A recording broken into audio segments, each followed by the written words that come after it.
Chapter 10. Tell me that you were only mine. Sambit niya matapos ng ilang saglit na pinagpantay ang mga tingin namin. Puno ng pawis pareho ang mga mukha namin. Sayo lang ako, love sayo lang, hiningil na sagot ko at ilang sandali lang ay napapikit ako nang dinampyan niya ako ng masuyong halik sa noo. Love, nakikiliti ako. Saway ko kay Jared nang bigla niyang siniil ng halik ang leeg ko matapos akong hapitin sa baywang. Nakadantay ang puwet niya sa mismong harap ng table niya at nakaharap naman ako sa kanya. Naramdaman ko tuloy ang matigas niyang sandata na bumubukol niyang pants dahilan para gapangan na naman ako ng init sa katawan. Ganon ang laging epekto sa katawan ko kapag nididikit kay Jared.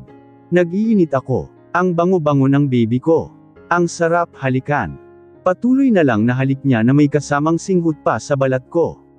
Napatingala ako para bigyan siya sandali ng akses sa leeg ko dahil nasasarapan ako. Nang naramdaman ko na sinisipsip na ni Jared ang balat ko ay hinawakan ko na siya sa dibdib para pigilan siya. Napuno na rin ng laway ang leeg ko dahil hindi pa siya nakontento at dinilaan niya pa. Love, tama na. Hinihintay na ni Ma'am ang memo na kailangan mong pirmahan. Kailangan kong ibalik agad sa kanya ito para mapa-receive na sa ibang department, Tinulak ko siya sa dibdib para mailayo ko ang katawan ko sa kanya. Kapag ganitong simpleng heret niya lang sa akin ay madali akong bumigay sa kanya kaya kailangan ko siyang pigilan bago pa man ako madarang at may biglang kumatok. Nakalock naman ang pinto pero ayokong magtaka ang iba kung bakit kailangan kong maglock kung sakali na may kumatok. Fine, baby ko baka hindi ako makapagpigil sayo. Tumayo na rin si Jared matapos niya akong halikan sa lips ng matagal. Naglakad na siya pabalik sa swivel chair niya. Kinuha na niya ang folder na nilagay ko sa table kanina at sumeryosong tiningnan yun matapos buksan. Wala kasi si Ma'am Lori at nag-emergency leave ngayon. Inutusan lang ako ng manager ko na magpapirma dito sa office ni Jared kaya dumiretso na ako dito sa loob ng office niya.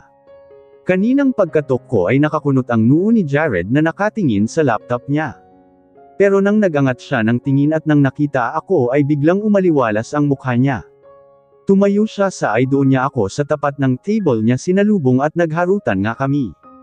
Ngayon na seryosong nakatingin na si Jared sa memo na pinapapirmahan ko ay nagkaroon na ako ng pagkakataon na titigan ang mukha niya. Ganito ang ginagawa ko kapag may pagkakataon na magnakaw ako ng tingin sa kanya. Lagi ko siyang tinatitigan. Sa araw-araw na nagdaan ay mas lalo akong nagagwapuhan sa kanya. Pero higit pa doon, sa araw-araw na nagdaan ay mas lumalalim ang nararamdaman ko. Hulog na ako kay Jared. Hindi ko na ma-imagine ang sarili ko na magiging asawa ang ibang lalaki. Para sa akin si Jared Carl Caballero na ang lalaki sa buhay ko. Kung dati ay may rule ako na hindi mafa-fall sa lalaking may edad na ay ako na rin mismo ang sum-iron ng sarili kong prinsipyo. Wala na akong pakialam pa kung ano man ang agwat namin sa EDEC kahit na rin mayaman siya at mahirap ako ay wala na akong pakialam sa sasabihin ng tao kung sakali man na malantad ang namamagitan sa amin. Hindi ko akalain na mahuhulog ako ng gusto kay Jared halos 2 buwan kaming magkarelasyon. Yes, para sa akin ay magkarelasyon na kami kahit wala kaming label. Mahal na mahal ko si Jared at alam kong mahal niya rin ako kahit never kong narinig na nag-I love you, siya. Ramdam ko naman na paninindigan niya ako kapag mas tumagal na kami. Alam kong hindi lang ang katawan ko ang habol niya at hindi niya ako ginagawang parausan lang. Nararamdaman ng puso ko kapag nag-iisa ang katawan namin ni Jared. Hindi lang basta bogli ang namamagitan sa amin. Alam kong love yun. At speaking of lovemaking, hindi ko na rin mabilang kung ilang beses na may nangyari sa amin ni Jared. Simula nang dumating si Jared galing sa bakasyon ay marami na rin na nangyari na nakaw na sandali sa pagitan namin. Madalas dito sa opisina niya kami naglalabas ng init ng katawan. Ginagawan niya ng paraan minsan na mag-overtime ako at nag-e-extend din siya. Ginawan rin ako ng isang admin report na 3 times a week kung i-report sa kanya during office hours. Dito rin sa office niya yun pinapadiscuss sa akin kaya minsan ay nakaka-sideline pa kami ni Jared ng quickie dito. May pagkakataon naman na nagkaroon ng company conference ng nakaraang linggo at isa ako sa kasama. Isang gabi na palihim kong nakatabi sa pagtulog si Jared dun sa hotel kung saan ginawa ang conference. Magkatabi kaming natulog. Nahalata nga ng ibang office mate ko ang puyat ko noon kinabukasan dahil halos ilang round ang inabot namin ni Jared bago niya ako tigilan. Lahat ng nangyayari sa amin ni Jared na ginagawa lang ng mag-asawa ay walang nakakatunog dito sa opisina. Mas naging blumang ako dahil sa dilig ni Jared na laging napapansin ni Ate Lucy at sabi pa nga nito sa akin na ramdam niya na may boyfriend na ako. Baka matuno ako, baby. Tukso ni Jared na tapos na palang pirmahan ang memo at inaabot sa akin. Namula pa ako dahil sa pagkahuli niya sa akin kaya nakagat ko ang ibabang lab isa pagkapahiya. Ang gwapo mo kasi, love. Pag-amin ko. Kaya nga bagay tayo, baby ko. Because you are very beautiful. Nakaanjing sabi niya na inabot pa ang palad ko at hinalikan ang likod ng kamay ko. Napangiti ako. Walang pagsidla ng saya ng puso ko kapag nagagandahan sa akin ang mahal ko. Ilang beses ko na rin naman na narinig yun sa bibig niya na sobrang ganda ko raw. Binobola mo lang ako, love. Kailangan ko nang lumabas at baka magtaka si ma'am na matatagalan ako. Tumayo na ako matapos kong hilahin ang kamay ko at kunin ang folder. Ihahatid na kita sa pinto, baby. Sabay tayo ni Jared. Natawa na lang ako dahil ilang hakbang lang naman yun. Lumapit muli sa akin si Jared at hinapit ang bewang ko. Bigla niya akong hinalikan ng sobrang pusok, ihahatid niya ako sa pinto. Ilang sandali pa nagtagal ang halikan namin. Nasarapan din kasi ako kaya nilabanan ko ang labi niya at ginantiha ko siya ng mas mapusok na halik. Humahanggos kaming dalawa nang maghiwalay ang mga labi namin. Bago ka lumabas, please, hang. Pakiusap ni Jared na ngayon ay kita kong na-turn on na agad sa halikan namin. Sige, love, pero sandali lang, ha? Baka magtanong na talaga sa akin ang manager ko dahil ilang minuto na akong natagalan dito sa loob. Magpapalusot na lang ako na may tinanong lang si Jared sa akin para hindi ito magtaka. Yes, baby ko, sandali lang. Agad kong tinanggal sa butones ang blouse ko. Ayoko na si Jared ang hayaan na magtanggal noon at baka sirain na naman niya. Hindi ko natuluyan na tinanggal ang lahat ng butones. Sapat na yun para makita ni Jared ang bra kong skin tone. Nakita kong kinagat ni Jared ang gilid ng ibabang labi niya at matapos dilaan niya ang buong labi niya at parang nakaharap sa masarap na putahe. Nakatayo lang kami kaya bigla akong binuhat ni Jared at pinaupo sa table niya. Inangat ko ang lelayan ng skirt ko para makabukaka ako ng gusto at magkasya siya sa gitna ko. Nang nakapwesto na si Jared sa gitna ko, banaba ni Jared ang isang cup ng panloob ko at tumambad sa kanya ang mamula-mula kong passes na agad niyang sinopsop. Napakagatlabi na lang ako dahil sa kilati. Napapikit ako ng mariin para namnamin ang ginagawa niya. Jared, mahinang ungol ko na napasabunot sa buhok niya. Pero bigla akong napadilat ng makarinig ng katok. Jared, sambit ko. Parang hindi pa agad narinig ni Jared at nasasarapan na siya sa ginagawa. Agad ko siyang tinulak. May tao, love. Mahinang sambit ko na. Bigla naman na nag-ayos ng sarili si Jared ako ay tumayo agad mula sa table. Let's continue later, baby ko. Sambit ni Jared na nag-smack pa sa akin at matapos ay nagmamadali na nagpunta na sa swivel chair niya. Ako naman at mabilis na inayos at binutons ang blouse ko. Nakailang katok pa ang nasa labas at nagtatry na buksan ang doorknob kaya kumabog ang dibdib ko ng gusto at natataranta ako. Kinuha ko ang folder at sinenyasan si Jared na lalabas ako. Tinalikuran ko siya at nagmamadaling nagpunta ng pinto. Pinilit kong maging formal ang mukha kahit kinakabahan ako nang binuksan ko ang pinto. Nabungaran ko ang half-brother ni Jared na si Sir Henry. Pilit akong ngumiti. Good morning, Sir Henry. Agad sabi ko at simpleng ngumiti. Why the door is locked? Seryosong tanong nito. Pasensya na sir na ilock ko po pala nang pumasok ako dito para magpa-sign. Tumango na lang si Sir Henry sa akin bago napatingin sa may blouse ko. Kuya Henry, narinig kong tawag ni Jared kaya nabaling ang tingin ni Sir Henry sa kapatid nito. Bigla nang kumilos si Sir Henry at akmang papasok at ako naman ay gumilid para mas makadaan ito. Agad akong lumabas ng kwarto at marahan na sinara ang pinto ng tuluyan nang nakapasok sa loob ng kwarto si Sir Henry. Labis ang kaba ko na napayakap sa hawak kong folder. Hindi naman siguro na halata ni Sir Henry na kabado ako. Lumapit muna ako saglit sa table ni Ma'am Lori para ipatong ang folder na dala ko. Pagkatapos ay inayos ko ang buhok ko. Pati ang skirt ko na bahagya palang tumabingi. Pero laking gulat ko nang nakita ang blouse ko na hindi maayos ang pagkakabutones ko. Hindi pantay at ang isang button ay hindi nakapasok sa buttonhole kaya medyo sumisilip ang cleavage ko. Napalunok ako, mas tumindi tuloy ang kaba na naramdaman ko. Hindi naman siguro yun nahalata ni Sir Henry. Kinakabahan na tanong ko sa sarili bago inayos ang butones ko at naglakad na patungo sa table ng manager ko. Oh, Mira bebe, natagalan ka yata sa loob ng office ni Sir Jared. Tanong ni Ate Lucy nang makabalik na ako sa table ko. Pareho sila ng manager ko nang tanong nang ibigay ko ang memo na pinapirmahan ko kay Jared kanina. Okay kasi, may tinanong lang siya sa akin, Ate Lucy. Tungkol doon sa na-discuss ko last time. Pinagalitan nga ako, Pagsisinugaling ko na lang. Suck. Yan talaga si Sir Jared napakasungit. Parang pinaglihi sa sama ng loob. Palibas sa wala ay yatang love life yan hanggang ngayon kaya madalas aburido. Pero in fairness medyo bumait naman siya ng kaunti nitong nakakaraang linggo. Baka naman may nililigawan na, sambit naman ni Ate Lucy na tinutok na ang mata sa laptop niya. Ako naman ay naupo na sa table ko para makapagtrabaho na muli.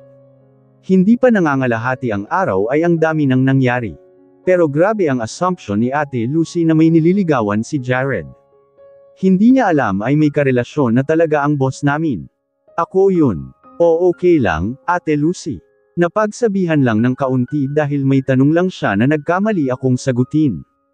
Ang sabi ko na lang. Pero alam ko ay mainit talaga ang ulo ni Sir Jared, Mira.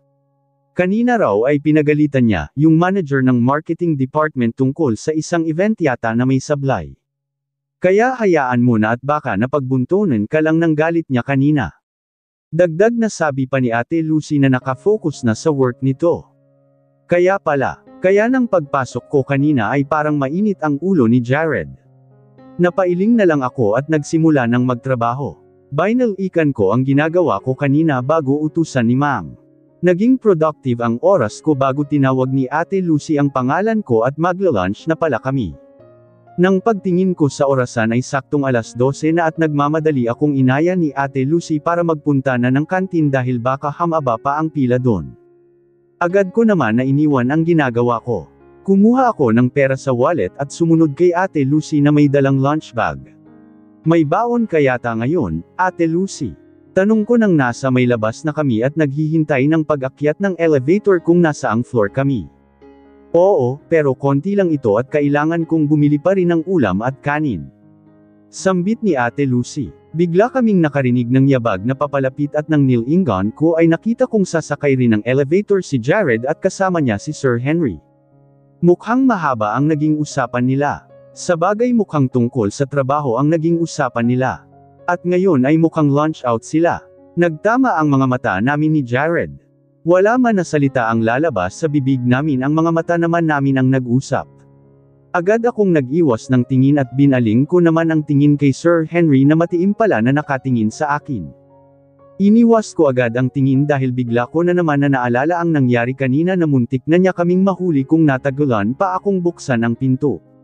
Sakto na bumukas naman ang pinto ng elevator. Nakita ko pa na lumingon si Ate Lucy sa dalawang lalaki. Sir, mauna na po kayo. Diyan lang po kami sa kantin. Agad naman na pumasok ang dalawang boss namin. Sumunod na kami ni Ate Lucy. Nasa likod ko si Jared. Pagkababa ng isang floor ay maraming empleyado na naghihintay at sumakay ng elevator kaya napuno na ang loob. Nasiksik ang likod ko sa harapan ni Jared. Napalunok na lang ako nang naramdaman ko na may humihimas sa puwet ko. Kulang na lang ang mapasinghap ako sa ginagawa ni Jared.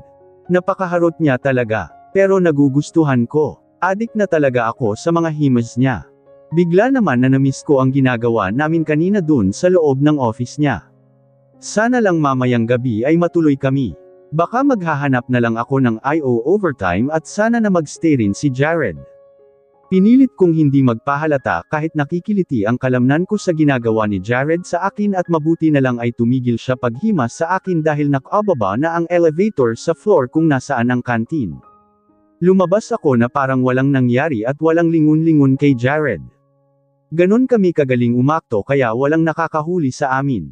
Nang nasa kantina ay mabilis na naman kaming naka-order ni Ate Lucy ng pagkain namin. Grabe, Mira, puro maasim ang hilig mo, ha? Kahapon ay sinigang ang binili mo. Ngayon naman ay paksiw, sambit ni Ate Lucy na sa tray ko nakatingin.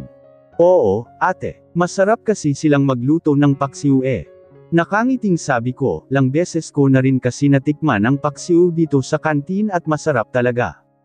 Nang binuksan ni Ate Lucy ang lunchbox niya ay bigla akong nangasim nang may nakita akong manggang hilaw at bagoong doon.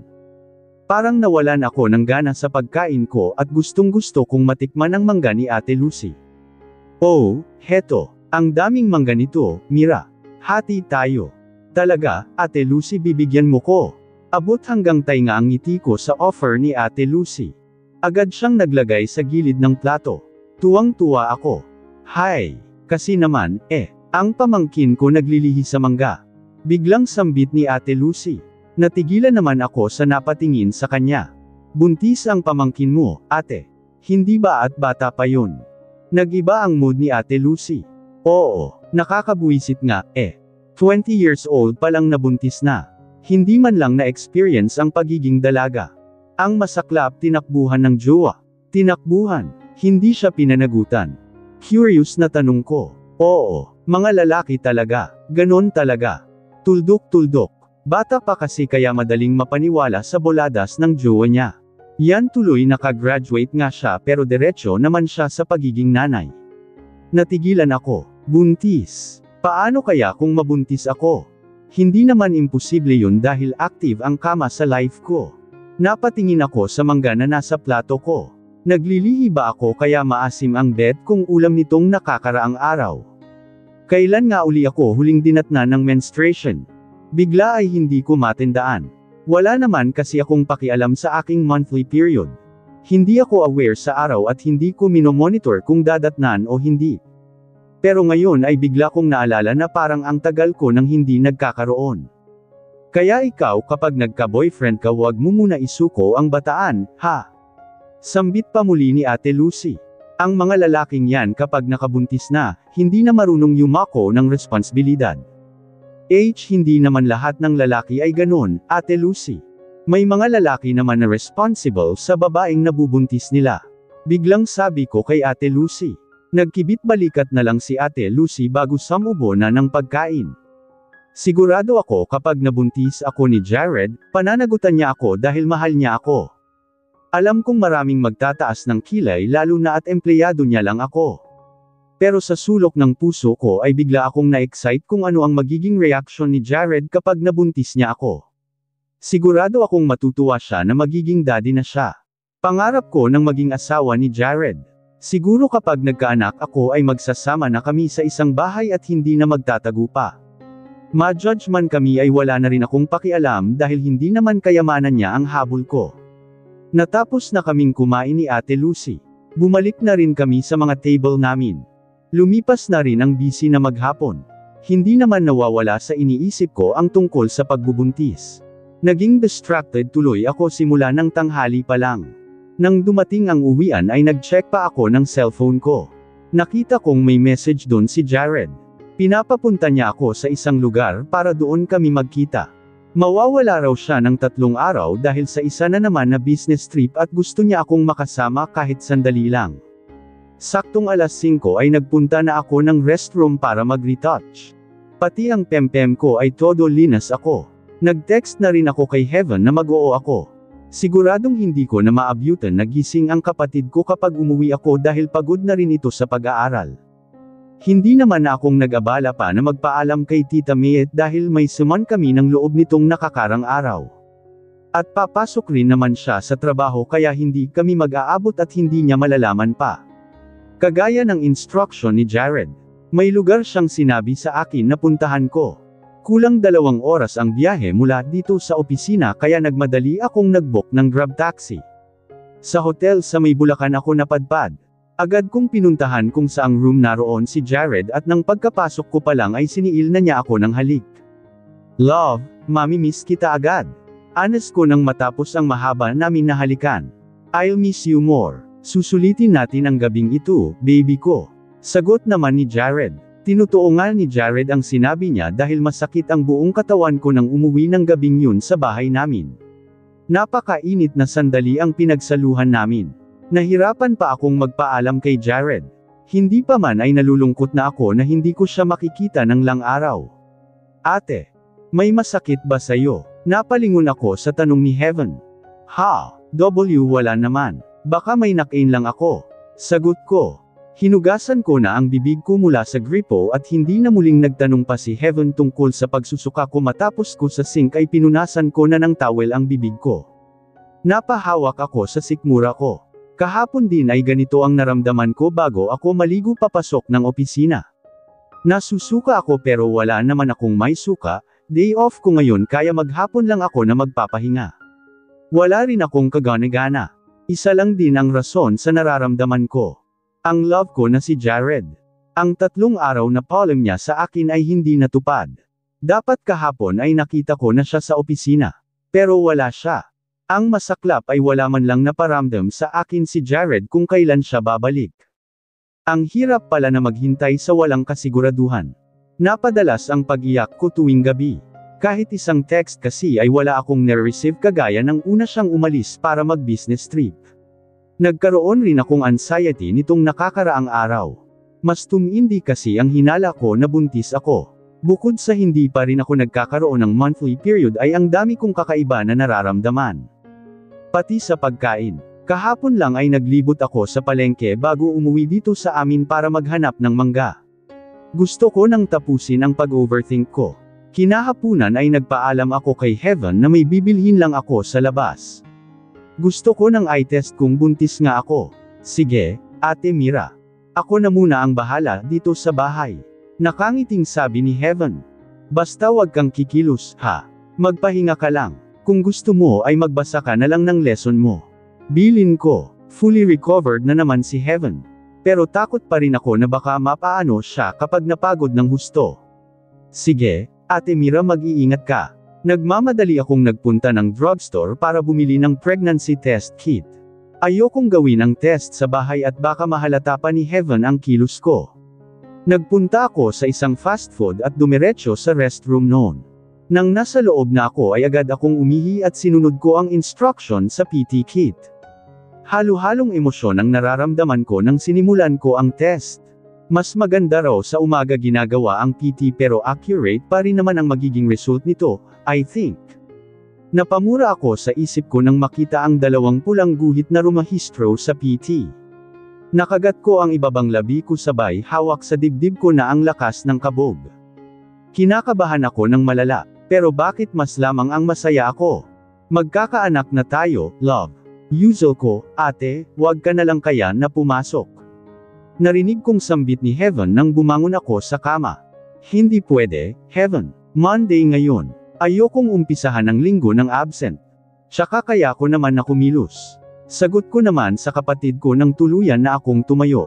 Kinuha ko ang towel at unform ko na bihisan. Gin-isang pa kasi ako ni Heaven dahil sa pagtunog ng alarm clock ko na hindi ko na namalayan. Nakita niya rin na parang hirap akong bumangon kaya nag-alala siya sa akin. At totoong tinatamad akong bumangon. Kagaya kahapon ay maghapon lang akong nakahiga. Kagabi rin kasi ay nahirapan na akong matulog, kaya heto, late rin na nagising dahil sa puyat. Hindi mawala sa isip ko si Jared simula nang nalaman ko na buntis ako. Pinagdadasal ko na sana mamaya ay pumasok na siya sa opisina. Gusto ko nang sabihin sa kanya ang tungkol sa baby namin. Hindi ko naman siya magawang i-text o tawagan man lang. Sa aming dalawa ay siya lang daw ang dapat na nagsesend ng message o tatawag.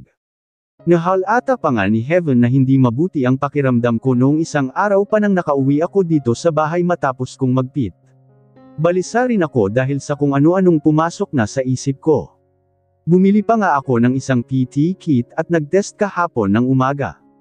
Positive talaga, buntis ako. Nang matapos na akong maligo ay nagmamadali akong nagbihis. Monday ngayon at madalas na iba talaga ang daloy ng traffic. Kahit nakataksi ako ay na-stress pa rin ako kapag nata-traffic ng gusto at sakto na magta-time in.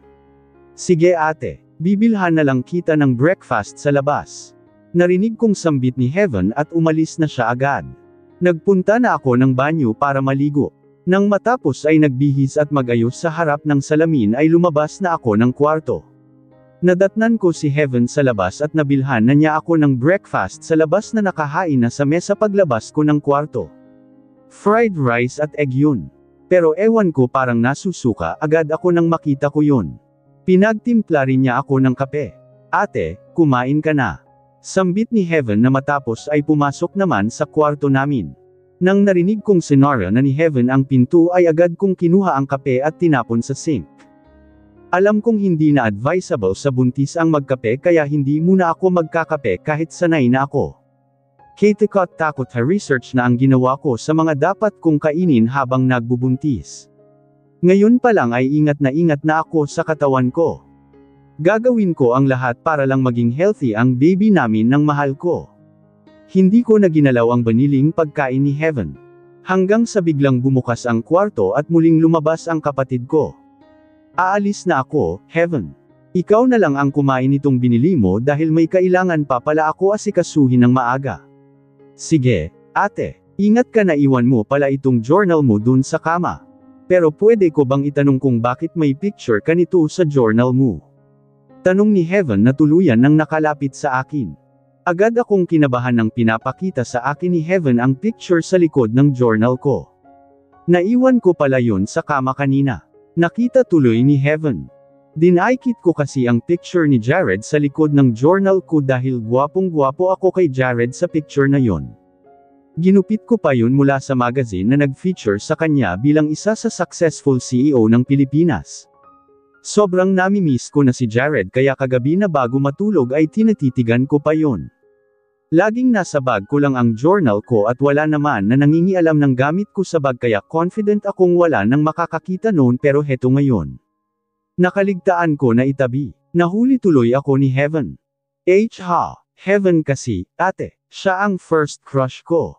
Paano ka nagkaroon ng picture niya? Kinikilig na tanong ni Heaven na ikinagulat ko ng husto. Crush? Oo, ate. Artista ba siya? Sobrang gwapo niya. Crush mo rin pala siya. Sino ba siya ate? Anong pangalan niya? Doon ako nagtaka kay Heaven. Paano niya naging crush si Jared, tapos hindi niya naman kilala? Hindi ko masabi na boss ko si Jared. Teka, paano mo naman siya nakilala? Hindi siya artista, businessman siya. Nakita ko na siya dati, ate matagal na, pero hindi ko makakalimutan ang mukha niya.